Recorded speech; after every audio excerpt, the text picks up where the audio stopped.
अकबर की जीवनी यानी ऑटोबायोग्राफी ऑफ अकबर। जलालुद्दीन मोहम्मद अकबर या अकबर महान नरीशुद्दीन हुमायूं के पुत्र थे।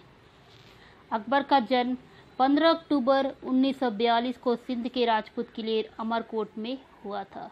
जब अकबर का जन्म हुआ उस समय हुमायूं को देश से बाहर निकाल दिया गया था, इसलिए अकबर का अफगानिस्तान में उनके चाचा अस्करी की उनकी पत्नी ने पालन पोषण किया था।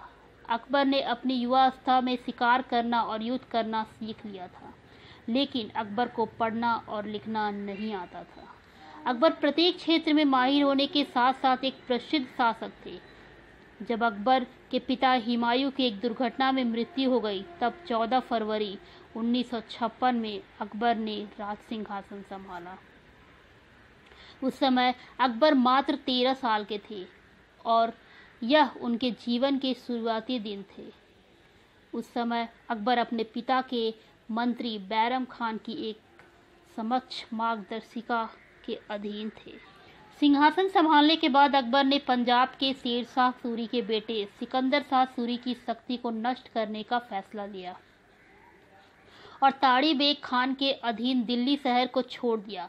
अकबर ने इस काम में सफलता हासिल की और सिकंदर शाह ने अपने इलाके को छोड़ दिया, लेकिन दिल्ली में मौके को ध्यान में रखते हुए एक हिंदू शासक हेमू ने दिल्ली पर हमला कर दिया और ताड़ी बेग खान शहर छोड़कर भाग गए।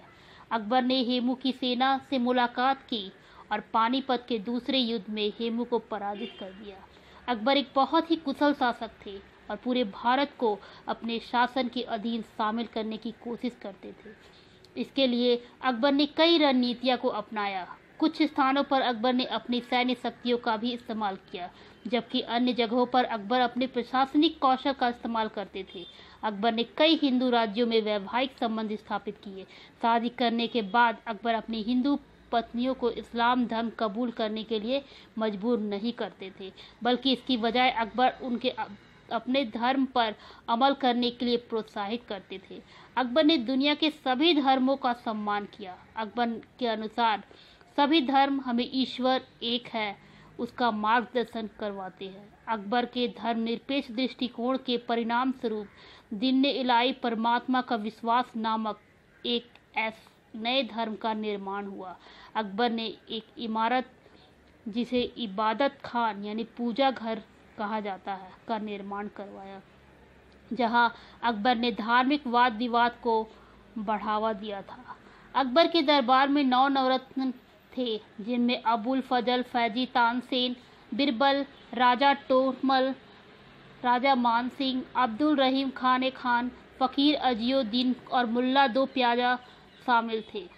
अकबर के शासनकाल में अंतिम वर्ष शांतिपूर्ण नहीं बीते, क्योंकि अकबर की जीवनी यानी ऑटोबायोग्राफी ऑफ